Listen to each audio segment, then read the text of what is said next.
দর্শক, এই বিষয়ে আরো খবর জানাতে কলকাতা থেকে সরাসরি যুক্ত হচ্ছেন সহকর্মী ভাস্কর সর্দার।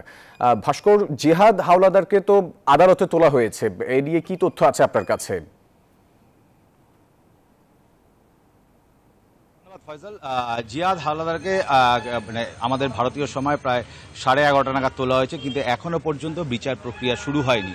তাকে তোলা হবে চিফ জুডিশিয়াল ম্যাজিস্ট্রেটের সামনে এবং বিচারক হলো শুভঙ্কর বিশ্বাস, তার সামনে তোলা হবে। যদিও এখনো বিচার প্রক্রিয়া শুরু হয়নি, কিন্তু আমরা যতটুকু এই পাবলিক প্রসিকিউটর কাছ থেকে আমরা যেটা জানতে পেরেছি, তাকে জামিন অযোগ্য মামলা দেওয়া হচ্ছে। এবং এর পাশাপাশি বলে রাখি, তাকে যে মামলার আগামী দিনে যদি বিচার হয়, সেই বিচারে কিন্তু তাকে একেবারে আজীবন কারাদণ্ড অর্থাৎ মৃত্যুর শেষ দিন অবধি তাকে যাবজ্জীবন কারাদণ্ড অথবা ফাঁসি এরকম ধরনের মামলা দিতে চলেছে। আমি তোমাকে যদি বলি যে ভারতীয় দণ্ডবিধি অনুযায়ী তাকে মামলা দেওয়া হচ্ছে 364, 302, 201 এবং 120B এই আইপিসি এই 4টি সেক্টরে মামলা দেওয়া হচ্ছে। আমি যে 4টি সেক্টরের মামলার এটাকে বলি, তাহলে ওয়ালটন ফ্রিজ কিনে অনেকের মতো আপনিও হয়ে যেতে পারেন মিলেনিয়াল।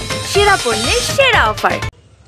একদম পুরোপুরি যেটা বলা হচ্ছে যে মামলা থেকে যে একেবারে নারকীয়ভাবে নরহত্যা এবং একসাথে মিলে করা এবং এর সাথে যে অস্ত্র এবং তাকে যে লোপাট করা সমস্ত মিলিয়ে তাকে মামলা দেওয়া হয়েছে। এই মামলা জামিন অযোগ্য মামলা এবং এই মামলার মাধ্যমে তাকে আজীবন কারাদণ্ড দিতে পারে। তবে যদিও এখন পুলিশের বা গোয়েন্দা দপ্তরের এটা মূল উদ্দেশ্য না তাকে শাস্তিতে নিয়ে যাওয়া, তাকে 7 থেকে 10 দিন পুলিশি হেফাজতে নিতে পারে। এবং যেখানে যেখানে আগামী রাত, যেটা গত রাতে আমরা দেখেছি, যেখানে যেখানে স্পটগুলো দেখে এসছে সেখান থেকে মৃতদেহের অংশবিষয় উদ্ধারের তাদের মূল মোটো, এটাই এখন তাদের লক্ষ্য। ফলে আমরা এখন আদালতে আছি, কি রায় দেয় বিচারক সেদিকে আমরাও তাকিয়ে আছি।